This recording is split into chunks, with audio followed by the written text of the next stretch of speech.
Trigunya Vishaya Veda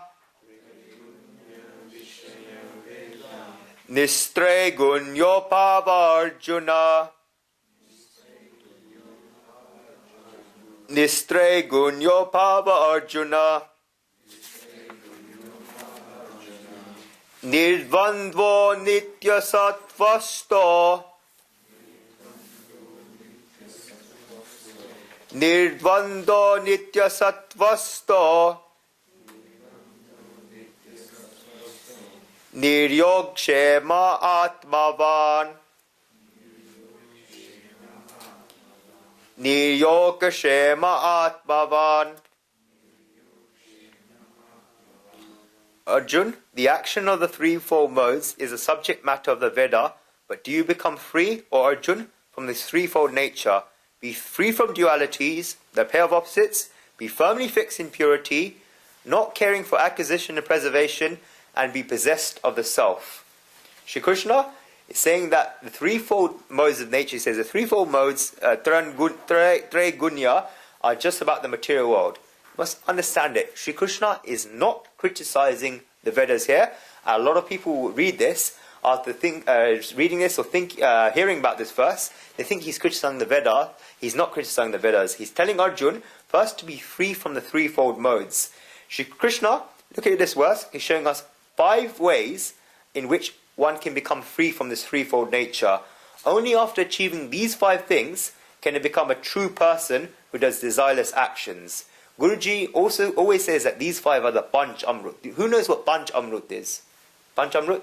They're a mixture of 5 foods with different tastes used in worship. They're called the 5 nectars. Literally, Guruji calls them the 5 nectars to purify our lives. Shri Krishna is not criticizing the Vedas, he's respecting the Vedas.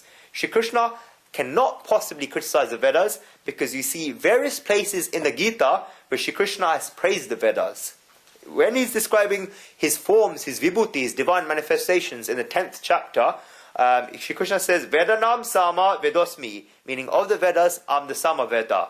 In the 9th chapter, Shri Krishna says, Ruksham Ayu Ravacha Aham, meaning I'm the Rig Veda, Yajur Veda, I'm the Sama Veda. In the 13th verse, Shri Krishna says, Rishi Ved Bahu Da Gita, Am Chando Vivider Padak, Brahma Sutra, Padishave Eitu Vivir Nirjachi, meaning these things I'm telling you are not my knowledge, or I'm not telling you anything new. The Rishis have sung this many times over in the mantras of the Vedas. Therefore, on many occasions, Shri Krishna has praised the Vedas. Therefore, Shri Krishna is not criticizing the Vedas. In fact, he's showing us the boundaries and the limits of the Vedas. The Vedas are certainly necessary until knowledge has not been gained. Not say knowledge, actually, wisdom is more of an appropriate word, because wisdom comes from experience. Knowledge comes from words in a book. Once you have gained that wisdom, then the Vedas are surplus to requirements. For example, if there's a 4-year-old, he wants to basically learn how to become a doctor, that 4-year-old can't go straight to become a doctor. He has to go step by step. First, he has to learn his alphabets. How can he become a doctor if he doesn't know his ABCD? Only then, once he's learned these different stages, can he learn to become a doctor. But if he says that, I want to become a doctor like this, he can't. He needs to go through those beginning stages. Yet one would say, you're only 4 years old. To be a doctor, you must first learn the alphabet. Then you can read more and more complex books as you grow older. First, learn what the human body is, or the anatomy is, by looking at pictures of it, before you can go on operating on them. But if a person says that they don't need all of this, they just want to become a doctor, and don't need books about the anatomy, this will not work. You need to learn the alphabet first, you need to learn the other stuff first, and it goes step by step. Therefore, Shri Krishna is saying that the Vedas have a limit, and Arjun should go beyond the Vedas. What is said in the Vedas is the words of the Rishis. They're very, very important at the beginning, but after one has learnt these 3 things, then one's own experience becomes important. Shri Krishna says clearly, wisdom is always an experience. Wisdom can never be borrowed. Adi Shankaracharya, one of the greatest philosophies in Indian history, as Western scholars, in fact in the world, as Western scholars say, he said that if the Vedas say that fire is cold, I will not believe it because my experience tells me that fire is hot. It's not blind following, it's your experience. We discussed this, didn't we, Ratna? We discussed this. Experience becomes important. So what happens? A lot of people learn the Vedas, learn the Puranas off by heart, and they think they know everything. Guruji goes to a lot of places, a lot of people's houses where people just have the Vedas to show off. People read the translations by MacDougall or Sainacharya of the Vedas, and they keep them next to their bedroom by their side, a table. Guruji met a man who reads this, and he said that great productions. He shows Guruji these books when Guruji goes to the house, and he tells Guruji that he reads them. Guruji says that he reads 1 or 2 pages before he goes to sleep, and therefore he gets nice sleep. He's using these books as a tranquilizer. He's using them as a sleeping pill. He's just showing off. He might pick up a few things. He may learn 1 or 2 mantras from the Vedas, but you can't become wise by just reading the pages of a book. You have to go beyond this. Shri Krishna says that knowledge of the Vedas must first be flowing in a person's blood. You should learn first the wisdom of the Vedas, so you won't have to refer to them later. For example, the alphabets. So you should go and seek these experiences that the rishis had after that. And only through experience a person can do these things, desireless actions. We will learn about these threefold modes of nature, threefold modes, in detail in chapter 14, because that's focused on them. But they're important to understand. Shri Krishna is telling Arjuna to go beyond them. Therefore, the threefold natures are sattvic, which is a good nature, rajasic, passionate nature, and tamasic, which is a dull nature. So sattvic nature is, there's an example of the 3 thieves that I'm not going to give now, I'll give it later when the appropriate time comes to explain them exactly as they are. Sattvic is doing good deeds. Passionate, rajasic, passionate, is doing things for their fruits, passionate, chasing after things. And tamasic is dull, is basically things that lead to your death, things that are done with laziness, things that are bad for your body, bad for you. So the threefold modes of nature, each and every person has different levels of these 3 modes that motivate every action. Before one can do that, Shri Krishna uses the word Nitya Savasta. So it's on the last word of the 3rd line in this verse, which is split up into Nitya, Sattva, and Sta, which basically means doesn't abandon the 3 modes, but it means you have to go beyond them. And doesn't mean that you can't actually give them up. It means that it's a prerequisite. It goes without thinking that you should do good deeds. So it's not you're going beyond good, passionate and dull. You have to do good deeds whatever happens. So doing good deeds consistently, only then, I'll show the example of the 3 thieves, not now but later, how you first do good deeds and you go into yoga. So it goes without saying that those good deeds need to be done. They're given. So Srimad Adi Shankaracharya says in his commentary, Nistra Gunya mindset is that one should do good deeds without wishing for anything. Because when you do good deeds, you always wish for something. Do good deeds without wishing for anything. Therefore, Shri Krishna tells Arjuna that although the majority of the occasions, these threefold modes of nature, good, passionate and dull, keep a person trapped in the material world, Arjuna should free himself from the consequences of these 3 modes. He's telling him not to be bonded to them, and the way you can do that is not to be full of desires. Only then can you become free from the threefold modes of nature. Another word, Anuradha, is Nirbandha. I'm giving you a full Sanskrit lesson here. First you have to learn the ABC before these complex words, but we're skipping. Nirbandha, it means choicelessness. It's a very, very great state to be in. This word will come up again and again in the Gita, and we have to understand it. Shri Krishna mentions this word along with the threefold modes again and again whenever they come up. This word, it literally means choicelessness, means free of dualities. Pleasure, pain, gain, loss, victory and defeat. Most of the people in the world live in these dualities. Dialectic theory says that there will always be dualities in this world, and we're always living in these dualities. For example, pleasure and pain, fame and ill fame, victory and defeat. These dualities are always there. One has to go beyond these dualities. It's very easy to fall on one side or the other. Pleasure, pain, so easy. But if we're happy, we're happy. But if we're not happy, we're sad. If we're happy again, we're happy again. Then sad. One after another. If we're not sad, we're happy again. It's very easy to be happy or sad. It's not so easy. It's very easy to be in a state of fame or ill fame or victory or defeat.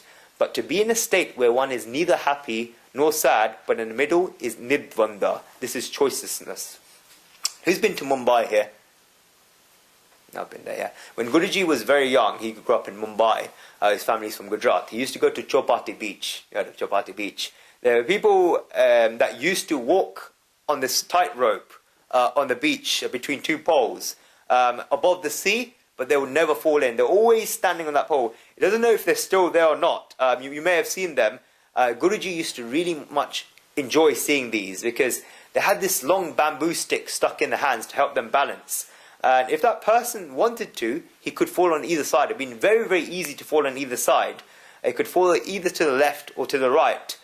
But it would be very easy to jump out straight away. But to keep walking on that rope without falling on either side is a very, very difficult thing to have. It requires practice.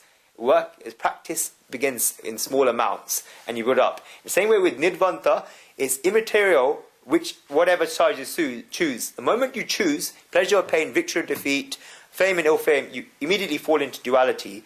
This Nidvanta is a state of choicelessness. An agitated mindset affected by dualities. This dualities always never gives you any peace. The mind and intellect are always trying to show their dominance over you by making you fall into dualities. But as you do in this Omkar, as you do in working without desire, you have to go beyond your mind, you have to go beyond the intelligence. That's why I always say during meditation, you should never think. You have to go beyond thought. It's thought becoming not thoughtless, but free of thoughts. Because an animal is thoughtless. But a human is full of thoughts, and a godly state is when you're beyond thoughts, like Shri Krishna. Duryodhana is an animal, does things without thinking, wants to go to war. Arjuna is a human, he's full of thoughts. Shri Krishna is beyond thoughts, thought free. Okay? So the moment that you're in a state of Nidvanta, you won't need your mind or intellect. They just disappear. Therefore, your mind and your intellect will never let you reach this state. They always keep throwing choices at you. Should I do this? Should I do that? Be Nidvanta. Dualities are the definition of hell. All the problems and difficulties in the world are purely because of dualities. As soon as you become beyond those dualities, then all your problems will be finished. Another word. Sorry, Anuradha. Niryoga Shem. This is on the first word of the last line. Definition of this, it means aprapsta praptyasman yogaha anupraptasya utpanam yogaha. And another definition, upaptasya rakshasya mukhyasa maha. Meaning, it's yoga, it means acquiring something you don't have, which is the yoga side of it, and shem means trying to preserve what you don't have. So trying to fight to acquire something you don't have, and shem trying to preserve what you have. So it says over here, one should not caring for acquisition or preservation. So Shri Krishna says that you have to be free from this in this verse. He's going to say later in the 9th chapter that Ananyash Chintomam Yajana Parupapseshe Desha Nityaki Yuktanam Yogakshe Manya, meaning that once you seek refuge in the Supreme Soul, which is not a person in a white beard sitting in heaven, it's your heart, the person residing in your heart. Once you come to his lotus feet and leave your expectations, then he will drive you. So what does a driver do in a car? When does a driver, when you go to Mumbai, you see these drivers, when does that driver drive the car? When you get out that driver's seat. Because if you sit on that driver's seat and you tell that driver to drive, how can that driver drive the car? You must first get up and let the driver sit there. Therefore, you leave that seat first. Leave that thought that you're doing something, become a witness, and only God will sit there. So once you become free from dualities, then Shri Krishna, whatever form God you believe in, will drive you.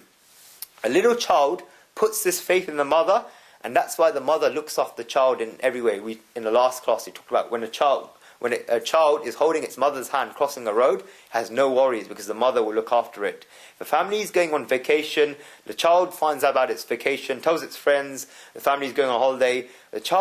Things that child needs to go on holiday are all prepared by the mother. The mother prepares the clothes, the mother has warm clothes so the child never gets cold, and also prepares food so the child never gets hungry. The mother prepares everything for the child. This child just goes. He sits on the train or the plane, he gets excited about the journey, and then after 1 hour he gets hungry. He tells his mother he's hungry. His mum said, look, prepared the food for you already. And straight away, the child has handed those responsibilities over to the mother.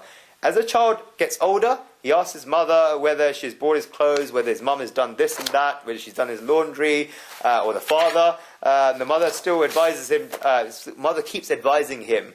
When the child turns 13 to 14, the mother tells the child to pack the bags himself. When he was doing nothing, all the responsibility was with his mother. As soon as he started putting his nose in the business, his mother told him to do it himself. So now, when you do things without a desire, the responsibility, all your actions go to the God, to the Supreme Soul, rather than remaining with you. This is Yogakshare Mahaninam. Guruji remembers this very beautiful event in the Srimad Bhagavad. Who's heard of the Srimad Bhagavad? Okay, Gita is about Sri Krishna's philosophy. Srimad Bhagavad is about Sri Krishna's life and the incarnations of Vishnu. The Guruji remembers a beautiful event. Sri Krishna once was sitting in Dwarika palace, and Rukmini ji was sitting opposite him. He was eating, he was about to eating, and he picked up some food to eat. Suddenly Sri Krishna just ran away, stood up and ran away. Rukmini ji, who was Krishna's wife, started wondering why Sri Krishna ran away all of a sudden. She asked him to at least finish his food. Sri Krishna had got to the door, but as soon as he went to the door, he didn't go outside. He came back in and ate. Rukmini ji found this strange, because she asked Sri Krishna, why did he run as if it was an emergency?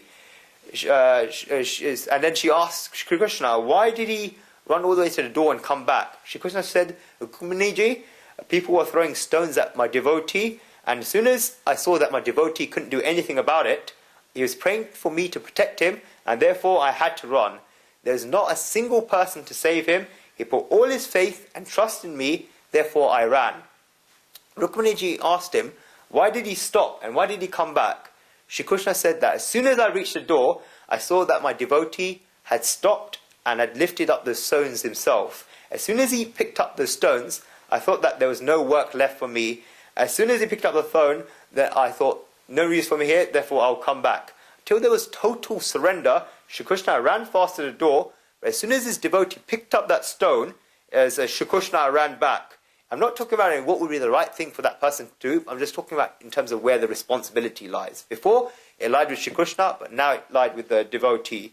So he went to the same level of those people by throwing stones at them, and this person, Shri Krishna thought that this person didn't need them anymore, and therefore left that person to deal with the situation himself. Therefore he came back. When we let go, not carelessly, but when we let go full of faith in God, then God takes hold of us. So finally, Shri Krishna, so we've gone through 4 of these things. Shri Krishna tells Arjuna to be possessed of the self, and not to be possessed of the fruits of actions. To be totally involved in the self is a very big qualification. And the next verse describes exactly what happens when a person becomes these 5 things that purify a person. First, free from this threefold nature of sattva, rajasi, tamas, good, passionate, dull, free from dualities, the pair of opposites, pleasure, pain, gain, loss, victory, defeat, and so on. Fixed in purity, not caring for acquisition and preservation, and possessed of the self.